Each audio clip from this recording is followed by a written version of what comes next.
அஸ்ஸலாமு அலைக்கும் வரஹ்மத்துல்லாஹி வபரகாத்துஹு. வாங்க ஃப்ரெண்ட்ஸ், இன்றைக்கி மதியானம் லஞ்ச் பார்க்கலாம். 2 நாளாக உடம்பு சரியில்லை, அதனால் குரல் சரியில்லாமல் ஆயிடுச்சு, அதனால் வீடியோ போடல. இது மாங்காய் ஊறுகாய், இது முருங்கைக்கீரை, அதில் ஒரு சின்ன பீஸு பப்பாளி காய் போட்டிருக்கேன், மல்லாட்டை போட்டு பொரியல் பண்ணியிருக்கேன். அதாவது பப்பாளி காய் வெந்த பிறகு கீரை போட்டு கொஞ்சம் ஒரு ஆவி காமிச்சு நம்ம மல்லாட்டை பொடி பண்ணி போட்டு இறக்கிக்கணும். இது நம்ம மாவலி ஊறுகாயில் போட்ட மிளகா, பச்சை மிளகா, மாவலி கிழங்கு ஊறுகாய் இது இருக்குது.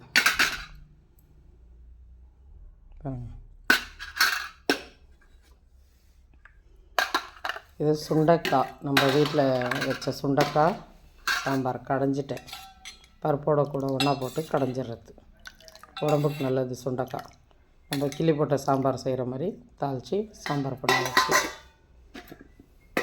வழக்கம் போல் சாப்பாடு. வாங்க நீங்களும் சாப்பிட்லாம். இது மாதிரி உங்கள் வீட்டில் பப்பாளிக்காய் இருந்துச்சுன்னா பொரியல் பண்ணுங்கள். மஞ்சத்தூள் உப்பு போட்டு வேக வச்சு வடிகட்டிடுங்க.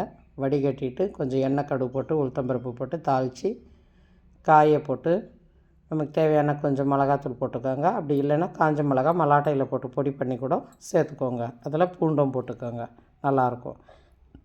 அதே ப்ராசஸ் தான்.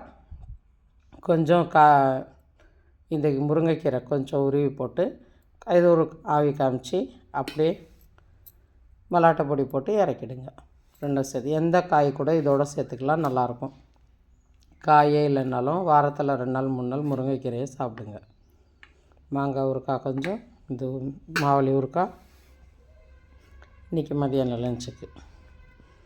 எப்படி இருக்குன்னு பாருங்கள். பிடிச்சிருந்தால் லைக் பண்ணுங்கள், ஷேர் பண்ணுங்கள், கமெண்ட் பண்ணுங்கள், பெல் பட்டனை தட்டி விடுங்க, லைக் பண்ணுங்கள். எல்லா புகழும் அல்லாஹ் ஒருவனுக்கே, சாந்தியும் ஸலவாத்தும் நபி ஸல்லல்லாஹு அலைஹி வஸல்லம் மீது உண்டாகட்டும். எல்லோரும் நலமாக இருக்க வேண்டும் என்று அல்லாஹ்விடம் துஆ செய்கிறேன். அஸ்ஸலாமு அலைக்கும் வரஹ்மத்துல்லாஹி வபரகாத்துஹு. ஜஸாக்கல்லாஹ்.